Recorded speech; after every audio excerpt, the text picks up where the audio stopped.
सभी को नमस्ते। आज की क्लास में आप सबका बहुत बहुत स्वागत है। आज हम करेंगे हिंदी व्याकरण और हिंदी व्याकरण का हमारा टॉपिक रहेगा संधि। ठीक है, संधि को हमें रट्टा नहीं लगाना है, हमें सिर्फ समझना है। हम समझ के संधि करेंगे। अगर हम समझ के कोई भी चीज करते हैं, व्याकरण का कोई भी टॉपिक करते हैं, तो परीक्षा में हमारे किसी प्रश्न के गलत होने का कोई भी चांस नहीं रहता। अगर हम रट्टा लगाएंगे तो परीक्षा में हम भूल जाते हैं कई बार और हमारे प्रश्न गलत हो जाते हैं। तो आज की हम शुरुआत करते हैं क्लास की। सबसे पहले संधि। ठीक है, संधि के एक यौगिक शब्द है। संधि एक यौगिक शब्द है। ठीक है, संधि क्या है? संधि एक यौगिक शब्द है। अब आप सोचोगे यौगिक शब्द क्या होता है? वे शब्द जो दो या दो से अधिक शब्दों के मेल से बनते हैं। दो या दो से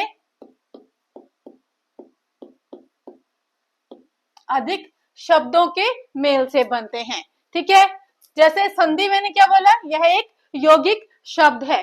किस प्रकार से इसका संधि विच्छेद करेंगे? सम धन धी। ठीक है, सम धन धी क्या बना? संधि। देखिए, अब सम का क्या अर्थ है? सम्यक या एक स्थान पर, आप ये भी बोल सकते हैं। ठीक है, धी का अर्थ क्या है? जोड़ना या रखना। धी का अर्थ क्या है? जोड़ना या रखना। तो ये क्या है? यौगिक शब्द है। इसका संधि विच्छेद करेंगे। संधि का क्या आ जाएगा? सम धन धी। सम का अर्थ क्या है? सम्यक या एक स्थान पर। धी का अर्थ है जोड़ना। ठीक है, और अगर हम संधि के शाब्दिक अर्थ की बात करें, ठीक है, संधि के शाब्दिक अर्थ की बात करें, इसका क्या अर्थ है? मेल या योग। मेल या योग। ठीक है, तो किसका शाब्दिक अर्थ है? संधि का। अब इसकी परिभाषाओं के बारे में बात करते हैं। अगर अपनी भाषा में बोले तो अपन ये बोल सकते हैं, दो वर्णों के परस्पर मेल से उत्पन्न विकार को संधि कहते हैं। ठीक है, दो वर्णों के परस्पर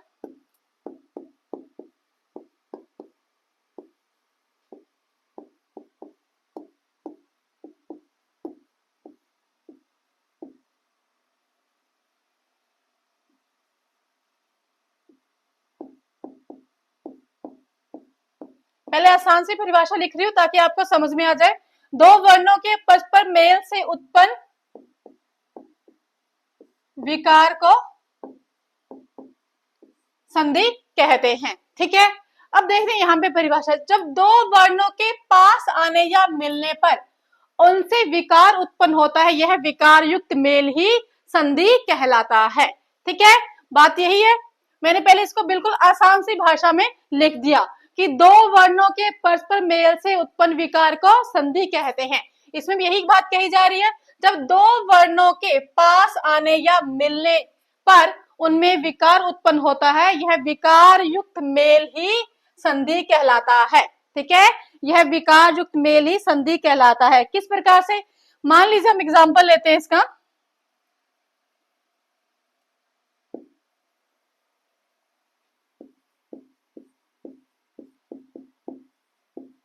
एक उदाहरण के माध्यम से समझते हैं।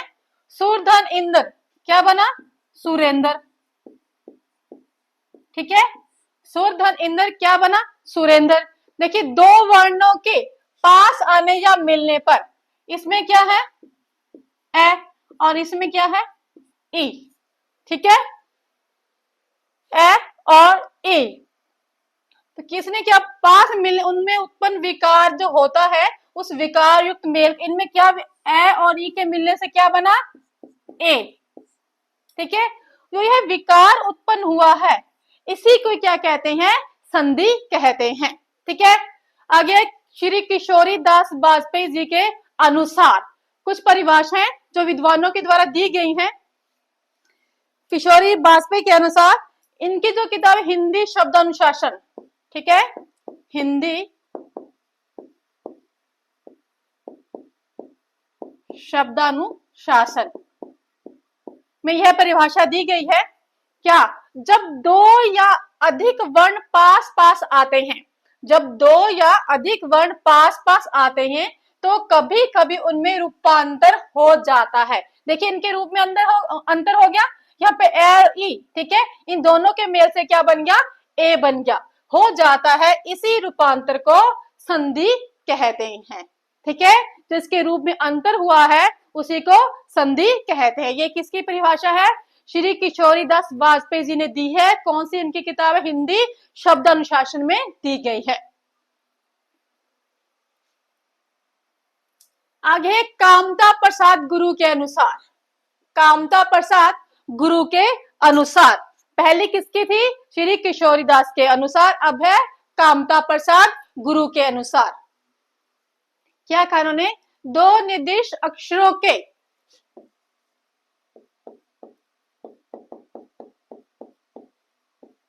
निर्दिष्ट अक्षरों के आसपास आने के कारण उनके मेल से जो विकार होता है उसे संधि कहते हैं, ठीक है। घूम फिर कर वही बात आ रही है, चाहे कितनी भी परिभाषाएं कर लें, दो वर्णों के परस्पर मेल से उत्पन्न विकार को संधि कहते हैं। दो निर्दिष्ट अक्षरों के आसपास आने कारण उनके मेल से जो विकार होता है उसे संधि कहते हैं। और हिंदी शब्द सागर में भी संधि की परिभाषा दी गई है। व्याकरण में वह विकार जो दो अक्षरों के पास पास आने के कारण उनके मेल से होता है उसे संधि कहते हैं। यह कुछ परिभाषाएं हमें ध्यान में रखनी है। अगर परीक्षा में हमसे पूछ ली जाए कि यह परिभाषा किसकी है तो हमें ध्यान होना चाहिए, ठीक है।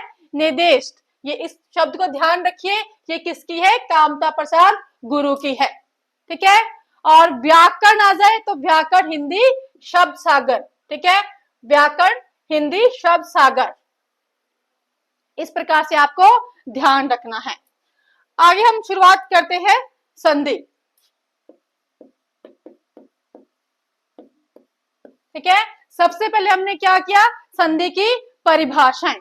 अब संधि के ऊपर चलते हैं। अब हम करते हैं संधि के भेद। संधि के भेद करने से पहले मैं कुछ यहाँ पे लिख रही हूं कि संधि के भेद किस प्रकार से किए गए हैं, ठीक है। दो वर्णों के, क्या है कि दो वर्णों के पास आने पर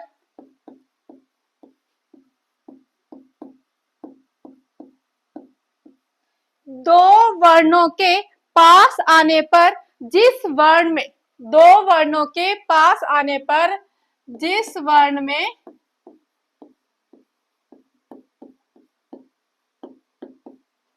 विकार उत्पन्न होता है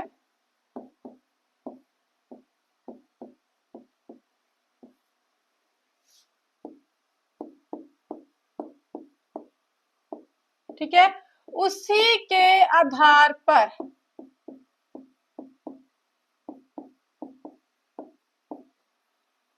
संधि के नाम रखे गए। कौन कौन से, स्वर संधि, व्यंजन संधि और विसर्ग संधि,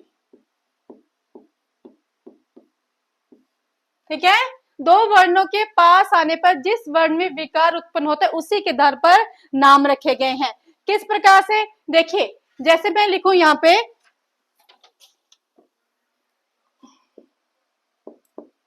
भोजन धन आलय, ठीक है, भोजन धन आलय। उसी प्रकार से यहां पे मैं अगर लिखूं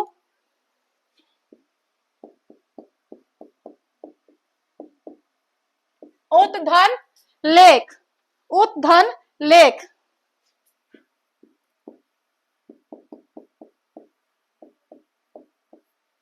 ठीक है। यहां पे मैंने तीन उदाहरण लिख दिए हैं।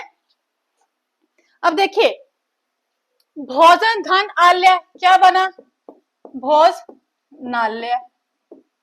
इसमें क्या है, इसमें ए है, ये स्वर है और ये स्वर है। स्वर का स्वर के साथ मेल हो रहा है, इसलिए यहाँ पे स्वर किसमें विकार उत्पन्न हो रहा है? स्वर में। तो यहाँ पे कौन सी संधि, ये कौन सी संधि कहलाएगी? स्वर संधि। ठीक है, कौन सी कहलाएगी? स्वर संधि। उसी प्रकार से अगर ये आपकी, ये क्या है? व्यंजन। ठीक है, अगर तय और दय के बाद लय आता है तो, ठीक है, तय और दय के बाद लय आता है तो जो प्रथम वर्ण है वो किसमें परिवर्तित हो जाएगा? लय में। जैसे उद्धलेख, उल्लेख।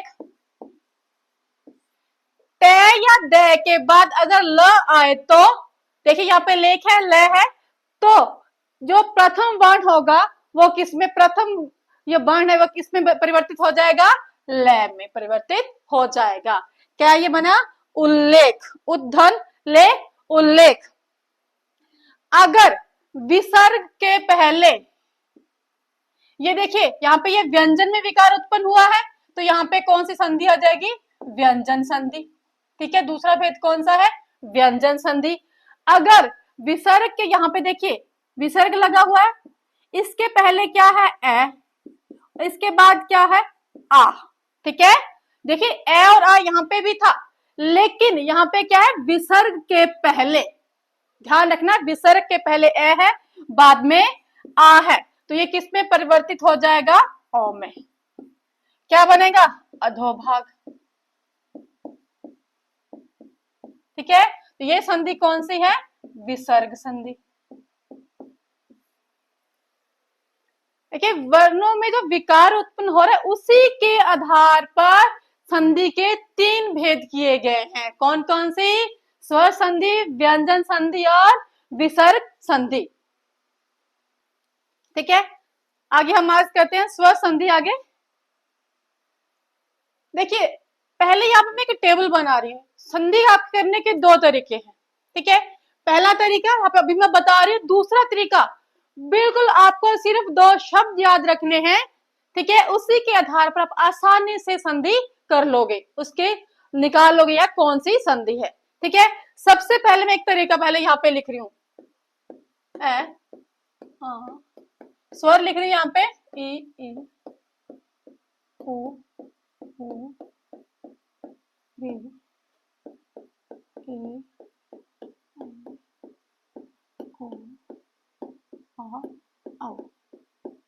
ये मैंने स्वर लिख दिए। ठीक है, एक पुराना तरीका, इसके आधार पर भी आप कर सकते हो, लेकिन परीक्षा में हमारे पास इतना टाइम नहीं होता कि हम टेबल बना के ये देखे फिर वहां पे बैठे सोचते रहें। ठीक है, पहला तरीका ये बता रही हूँ, दूसरा तरीका बिल्कुल आसान होगा। ठीक है, जो वो संधि साथ साथ करते चले जाएंगे, मैं एक एक आपको ट्रिक बताऊंगी, एक लाइन बताऊंगी, उसके आधार पर आप आसानी से कर लोगे। सबसे पहले कितनी प्रकार की होती है स्वर संधि? स्वर संधि की पहले परिभाषा। ठीक है, स्वर संधि की पहले परिभाषा कर लेते हैं कि स्वर संधि किसे बोलते हैं? स्वर संधि किसे कहते हैं? कि दो, किसे कहते हैं?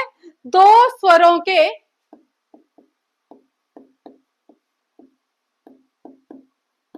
मेल से उत्पन्न विकार को, अपन पहले कर चुके हैं लेकिन अपने वहां पे परिभाषा नहीं लिखी थी।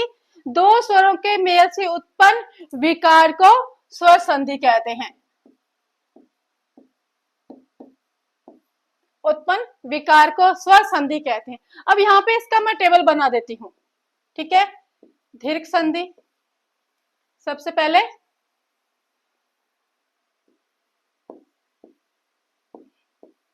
पहले, दीर्घ संधि। ठीक है, फिर आपकी गुण संधि, फिर वृद्धि, फिर याण, लास्ट में अयादि संधि। यह भी तरीका भी आसान है, लेकिन परीक्षा में हमारे पास इतना टाइम नहीं होता कि हम टेबल बना के देखें। ठीक है, इस आधार पर भी हम कर लेते हैं। दीर्घ संधि में क्या होगा? स्वर के साथ, जैसे देखिए ए या आ, इसमें सहजातीय वर्णों का मेल होगा। ठीक है, किसका मेल होगा? सहजातीय वर्णों का मेल होगा। ठीक है, जैसे ए के साथ ए का मेल ही होगा, आ भी हो सकता है आ के साथ ए का, ए के साथ ए का, आ के साथ आ का, ई के साथ ई का मेल ही होगा। इसी को बोलते हैं सहजातीय, अर्थात एक ही जाति के। ठीक है, इधर भी ए या आ के मेल से क्या बनेगा? आ ही बनेगा, इसका दीर्घ रूप ही आएगा। इसी प्रकार से ई या ई के साथ ई का मेल होने से, ठीक है, ओ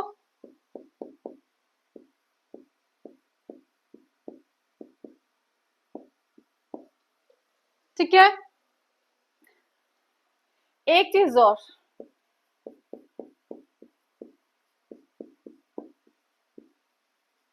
ये री, ठीक है, ये सहजातीय। देखिए यहां भी ए के साथ, इधर भी ए आ है, इधर भी ए आ है। इस बात का ध्यान रखना है कि दीर्घ संधि में सहजातीय वर्णों का, स्वरों का मेल होगा, सहजातीय स्वरों का ही मेल होगा। अब देखिए गुण संधि में हम, देखिए हमने दीर्घ संधि कर ली, अब करते हैं गुण संधि। गुण संधि में सबसे पहले ए आ गया,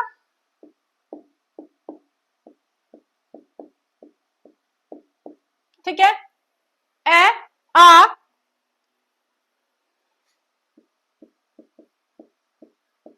इसको पहले 3 बार लिख लीजिए। ठीक है, 3 बार हमने लिख लिया। देखिए ए आ लिख लिया, इसके बाद क्या आ रहा है? ए ए, ओ या ओ, फिर क्या आ रहा है? री, फिर क्या आ रहा है? री। देखिए ए आ के बाद ई ई उ और री आ रहा है। अगर ए या आ के बाद ई या ई आए तो किस में बदल जाएगा? ए में। उ किस में बदल जाएगा? ये ओ में। उ या उ आ जाए, री अर में। आपको ये ध्यान रखना है। ठीक है, ए या आ के बाद चाहे छोटी ई आए चाहे बड़ी ई आए, किस में बदलेगी? ए में। और ए या आ के बाद उ या छोटा उ या बड़ा उ आ जाए तो ओ में, री आ जाए तो अर में। ठीक है, इस बात का ध्यान रखना है। अब तीसरी बार फिर लिख लीजिए।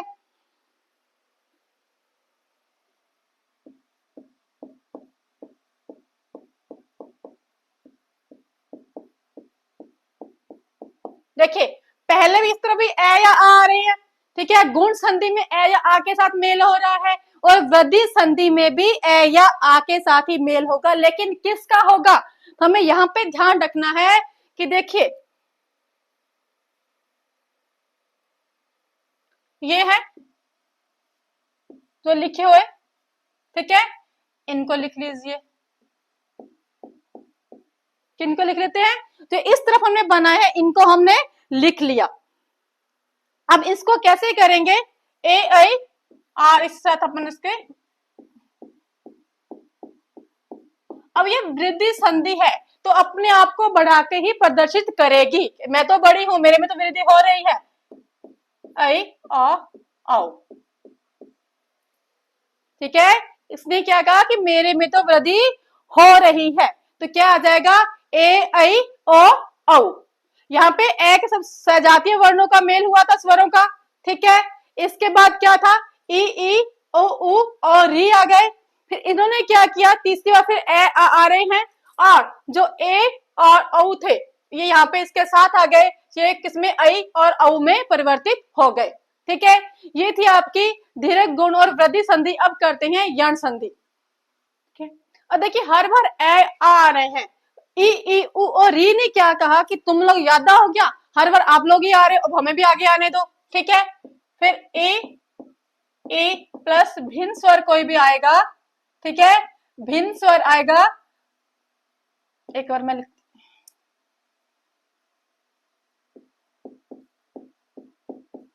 यहाँ पे भी भिन्न स्वर कोई भी, और इसमें आपको ये चीज और ध्यान रखनी है, यर्ण संधि अपन ऐसे लिखते हैं ना, यह, ठीक है, यहाँ पे यह, ये ना ऐसे है, इसको अपन बै मान लेते हैं, वे, ठीक है, आगे इसको रै मान लेते हैं, ये रै, ठीक है। ये अगर ई के बाद कोई भिन्न स्वर आता है तो वह यह में परिवर्तित होगा, उ के बाद भिन्न स्वर वह वह में, और ई के बाद कोई भी भिन्न स्वर आता है तो वह रै में परिवर्तित हो जाता है, ठीक है। इसको आपको याद करने की आवश्यकता भी नहीं है, इसको सीधा देखिए, ये यह दे रखा है, नए को इसको अपन वह मान लेते हैं, आगे ये डंडा इसको अपन रै मान लेते हैं, ठीक है। इस प्रकार से ये आपके यर्ण संधि के नियम आपको याद हो जाएंगे। अब देखिए हमारी बचती है अयादी संधि। अब अयादी संधि में देखिए री तक आ चुके हैं ये पहले, अब ए आई ओ ने कहा कि तुम सबका नंबर आ चुका है, मेरा नंबर भी आने दीजिए, ठीक है, आप सबका नंबर आ चुका है, मेरा नंबर भी लगने दीजिए, ठीक है। तो फिर ए के बाद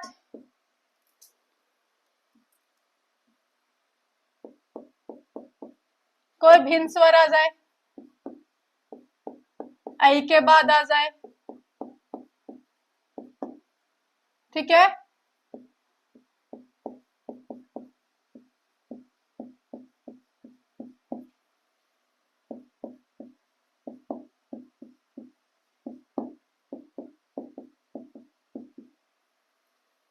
देखिए सबसे पहले यहाँ पे ई भी आ चुकी थी, ए आई ओ औ यही शेष बच रहे थे। ए के बाद कोई भिन्न स्वर आएगा तो क्या कहेगा, यहाँ पे आय में परिवर्तित हो जाएगा, और आई के बाद आय में, औ के बाद आव में कोई भिन्न स्वर आता है तो औ का ये आव बन जाएगा, ठीक है। इस प्रकार से ये परिवर्तित हो जाएंगे, ए आय में, आई आय में, ओ अब में, औ आब में, ठीक है। ये था इसका एक चार्ट सा बना हुआ, क्योंकि परीक्षा में हमें यहाँ पे देखिए यर्ण संधि आपको याद करने की जरूरत नहीं है, ई उ के भिन्न स्वर आता है, यह वह रै में परिवर्तित हो जाएगा, ठीक है, ये चीजें आपको याद रह जाएंगी, ठीक है। अगर आप इसको याद कर ले तो बहुत अच्छी बात है।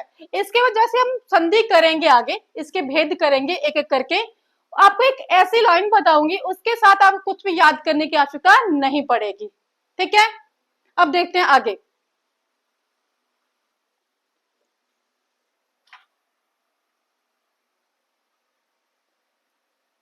अब करते हैं दीर्घ संधि।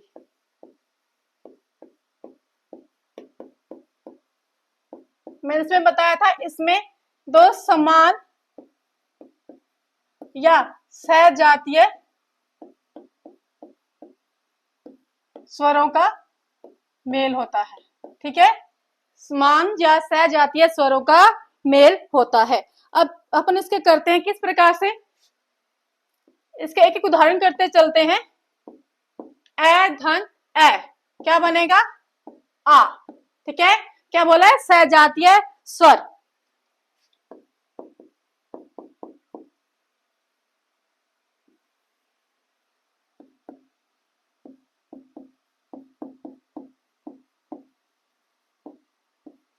क्या बना, स्वाधीन। किस प्रकार से, अभी करते हैं, देखिए सब, इसमें कौन सा स्वर है, ए, कि प्रत्येक व्यंजन अपने आप में अपूर्ण होता है, स्वर के साथ मिलने से ही वह पूर्ण होता है। इसमें कौन सा स्वर है, ए, और इसमें कौन सा है, ए, दे ही रखा है, और ए के मेल से क्या बनता है, आ, ठीक है, आधा सा लिख दिया, व लिख दिया, और आ की मात्रा लगा दी, और धीन वैसे का वैसे, क्या बन गया, स्वाधीन, ठीक है।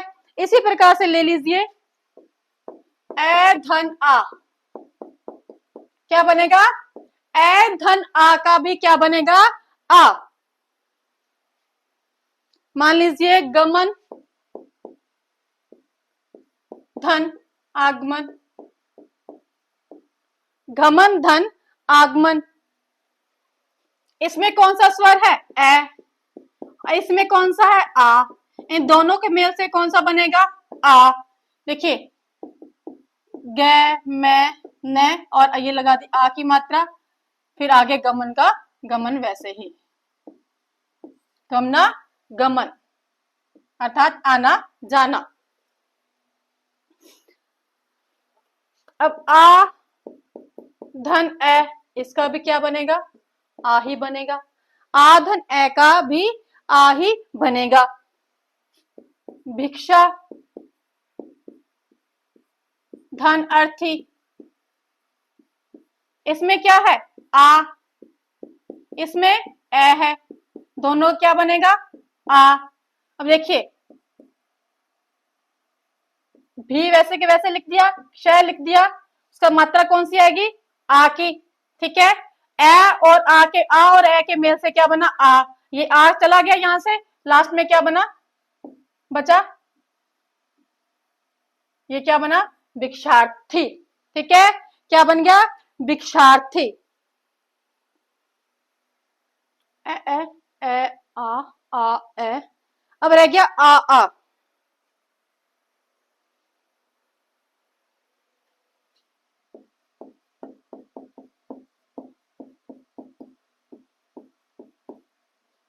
महा धन आत्मा।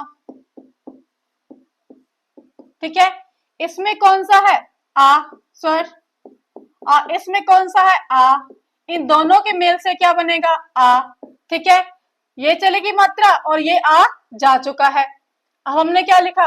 मह, और इसकी मात्रा यहाँ पे लगा दी आ, महात्मा। क्या बना? महात्मा। ठीक है,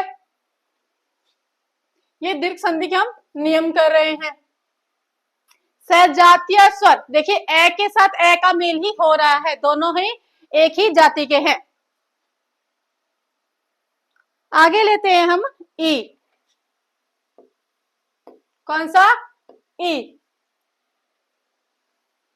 सबसे पहले ई के साथ ई का मेल क्या बना? बड़ी ई, ई ई ई बन गया। अधि धन इन, इसके सामने लिखती जाती हूं, अधि धन इन। अब देखिए, अधि यहाँ पे कौन सा स्वर है? ई है, और यहाँ पे भी ई है, इन दोनों से ये बन जाएगा। और देखिए ए लिखा मैंने, ध लिख दिया, ध को कौन सी मात्रा लगेगी? यहाँ पे देखिए आज मैंने इस प्रकार से लिख दिया। ठीक है, इसको मात्रा कौन सी लगेगी? बड़ी ई की। बड़ी की लगाते इसको हलंत को हम हटा देते हैं, यहाँ पे आ जाएगा न। क्या बन गया? अधीन। क्या बना? अधि धन इन, अधीन। इसी प्रकार से इसका ई,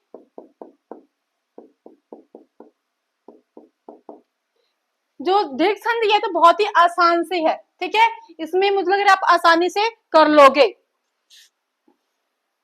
अधिधन इक्षक, अधिधन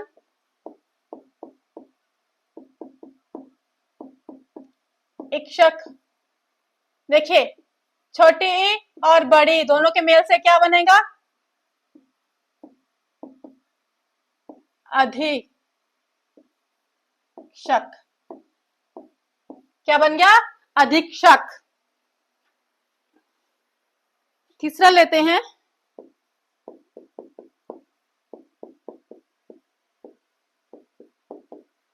ई धन ई से ई,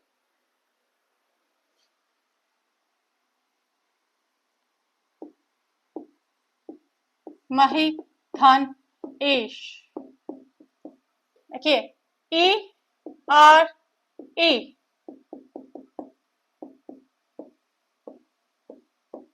महिष।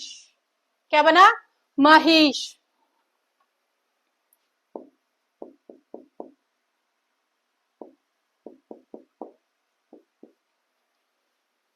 चाहे ई छोटी हो चाहे बड़ी, चाहे ई हो चाहे ई हो, ठीक है, इससे कोई फर्क नहीं पड़ेगा, वह अपने दीर्घ रूप में ही जाएगी।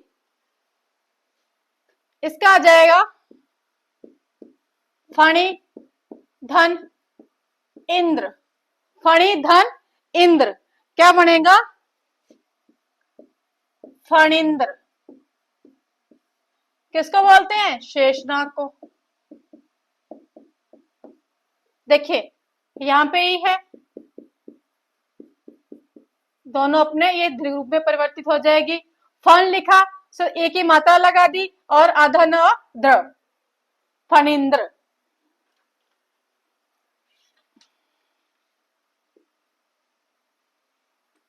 ठीक है, उसके बाद करते हैं ऊ। किसको लेते हैं? ऊ को। किसको लेते हैं? ऊ को। ओ धन ओ, ये भी अपने दीर्घ संधि में, देखिए विकार उत्पन्न होने के बाद स्वर अपने दीर्घ रूप में चला जाता है।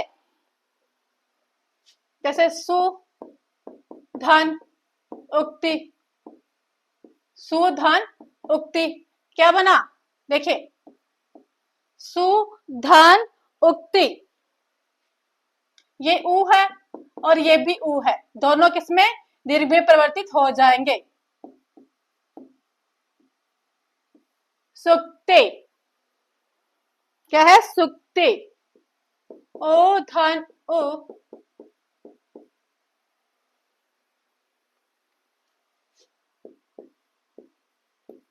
लघु धन उर्मी, लघु धन उर्मी।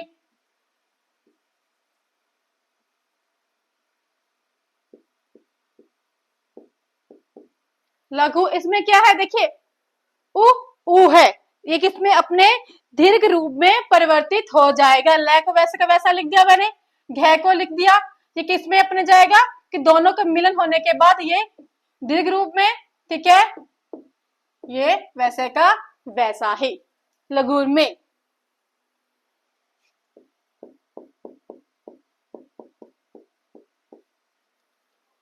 ठीक है, ओ धन ओ, भू धन ऊपरी,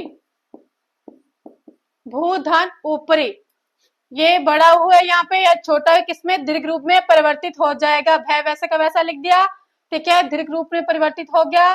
ठीक है, ये चला गया क्योंकि इन दोनों के मेल से यह दीर्घ रूप में परिवर्तित हो गया। भूपरे, क्या बना? भूपरे। ओ हो गया, ये हो गया, ये हो गया, ओके।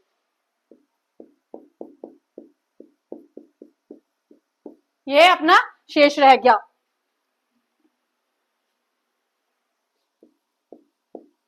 सरयू धन उर्मी, सरयू धन उर्मी, सर का वैसा लिख दिया, सैर है। ठीक है, ये इसके दीर्घ रूप में परिवर्तित होगा, पहले यह दीर्घ रूप में ही है। और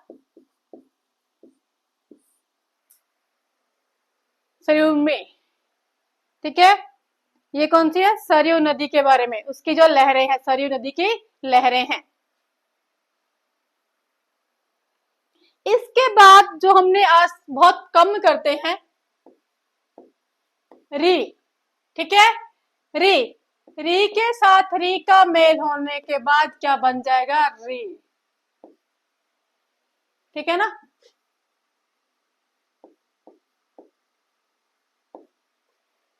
इसके कुछ उदाहरण कर लेते हैं। देखिए ये है री, पितर धन, पितर धन ऋण। देखिए री के साथ यहाँ पे भी री है और यहाँ पे भी री है, इन दोनों के मेल से क्या? पी वैसे का वैसा लिख दिया, पै की छोटी की मात्रा।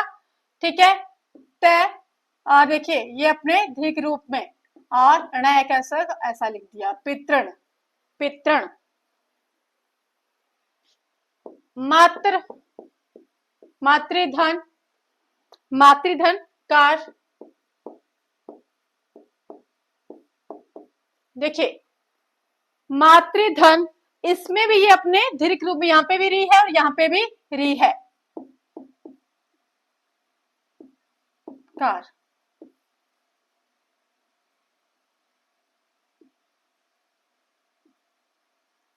ठीक है, ये है आपकी दीर्घ संधि।